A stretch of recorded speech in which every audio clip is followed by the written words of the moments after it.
আজকে এখানে আসছি তাদেরকে জানাতে যে আপনারা সামান্য আমাদের ব্লাডের উপর দিয়ে তো আপনারা এখানে এসেছেন, আপনারাই তো আমাদের অভিভাবক, তাই না? আপনারা আমাদের কথাগুলো দেখবেন, শুনবেন, এই নিয়ে তো আসছে। তারা আমরা কোনো অধিকার নিয়ে যদি আসি তারা আমাদেরকে বিভিন্ন ট্যাগ লাগিয়ে দেয়।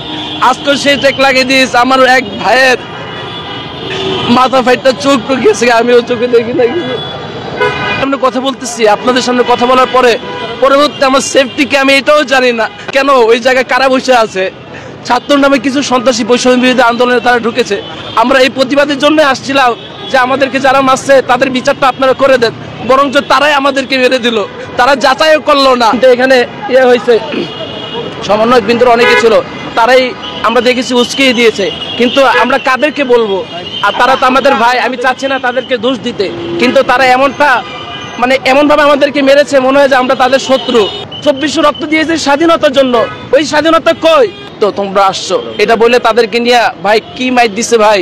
পরিষদের নেতৃত্বকে আজকে এই বৈষম্য বিরোধী ছাত্র আন্দোলনের কার্যালয়ে এখানে হামলা করা হয়েছে।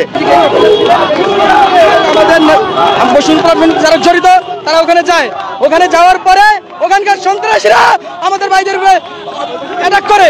সবাই মুক্তা হসপিটালে আছে এবং কি এখানে আহতদেরকে নিয়ে আমরা এখানে আসি। যেহেতু কেন্দ্রীয় সমন্বয়করা ছিলেন তাদের কাছে দাবি জানিয়ে দেয়, ওখানে আমাদের জাতীয় বিশ্ববিদ্যালয়ের প্রতিনিধিও ছিলেন, তার গায়ে অ্যাটাক করে। আজকে আমরা এখানে আসার পরে আমাদের ভিতরে আজকে অ্যাটাক করা হয়। আমাকে ভিতরে কেবলমাত্র মারা হয়েছে একটা ছেলে, ইমরান নামে একটা ছেলেকে ওরা ভিতরে নিয়ে যাইতেছিল, কেবলমাত্র বলছে কোনো সমন্বয়ক দলে না, এই জন্য ওরা টেনে ভিতরে নিয়ে যাচ্ছে মারার জন্য। বৈষম্য বিরোধী সমন্বয়করা যারা বৈষম্য বিরোধীতে প্ল্যাটফর্মে কাজ করতেছে তারাই টেনে নিয়ে গেছে ভিতরে মারার জন্য।